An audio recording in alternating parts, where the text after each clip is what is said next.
Hey internet, I think we need to talk about something important. Clickbait. Now, I know these titles look delightful, and if I were you, I probably wouldn't be able to stop myself from clicking on them right now, but please don't, because that'll just pause the video. What I'm saying is I get the impulse. There's nothing more fun than clicking a thing. But what if I told you that your favorite thing to click just might be killing you? Well, I'd be full of shit. Clickbait isn't killing you or anybody else yet, but it's still pretty bad. You have to give us a number, man. No one will care if you don't number your reasons. Right, yeah. I got something like 3 reasons why clickbait is bad for you. If I mention you, you're more likely to care. So yeah, for you. The first big problem with clickbait is honesty. Fact-checking has actually become bad for business. Somewhere along the line, clickbait became its own skill set. This is best illustrated by a guy named Nietzsche Zimmerman who basically masterminded the art of clickbaitery. He published about 7 articles a day for Gawker. And did I say articles? I meant links to news stories that he thought were cool. And he was really good at picking cool things because his clickbait versions of those stories would, without fail, go viral, which would be all right. I mean, there's nothing wrong with just getting content out there. And marketing isn't inherently evil except for all the ways that it is, but the important part is that he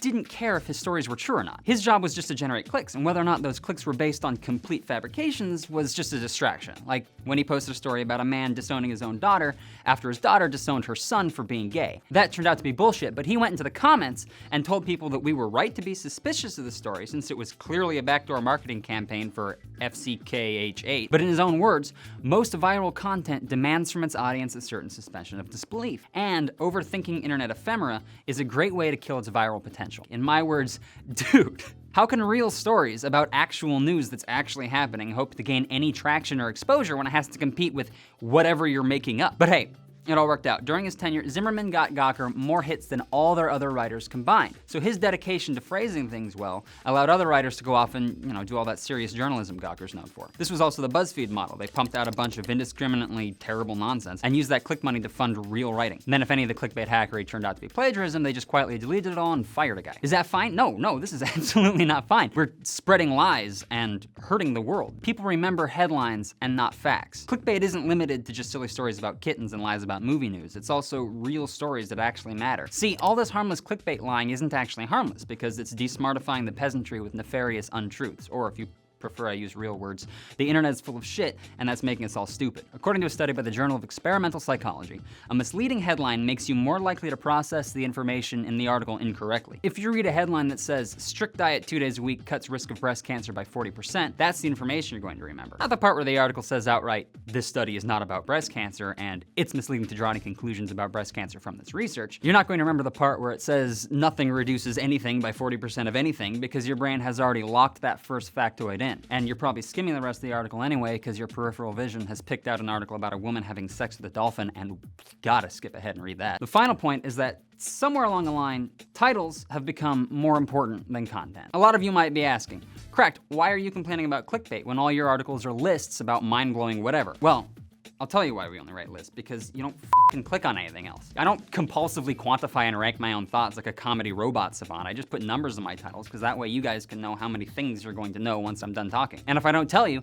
then you don't click. And if you don't click, then like, I don't matter, Like this is all I have. I'm not particularly strong or smart or attractive, so if you guys stop clicking on my jokes, then I'm gonna like move back into my car and I'll call my ma and I'll tell her, I'm sorry, ma, I f***ed up. I'm not a success. All your hard work and love and support didn't count for shit. Here at Cracked, we get a lot of people talking about the title guy in our comment section.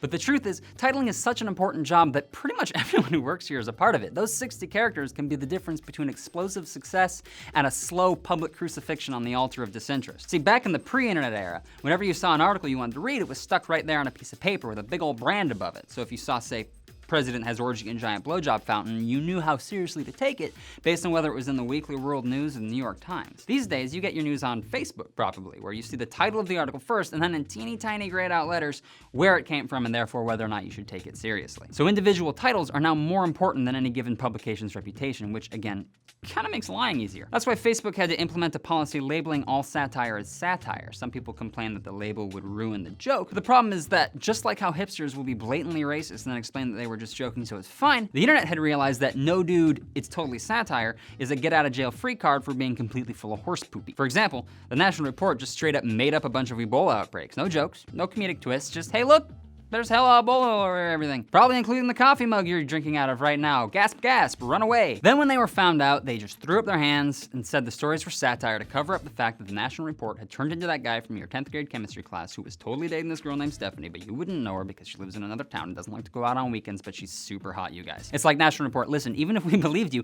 telling everyone that you're in a committed relationship isn't going to get you laid anyway, so your plan is just flawed from the beginning, dude. Except that's actually a bad metaphor because, like I said in the beginning, being a morally bankrupt, unapologetic liar doesn't have any comeuppance, and there's no justice in the world or the next. You're gonna cut out that part where I started crying, right?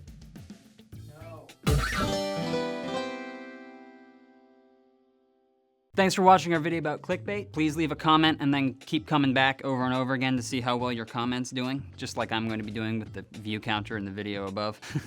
The video above, I'm in the video right now. See, I imagined myself as a commenter there for a second. How did that happen? It's longer than 20 seconds.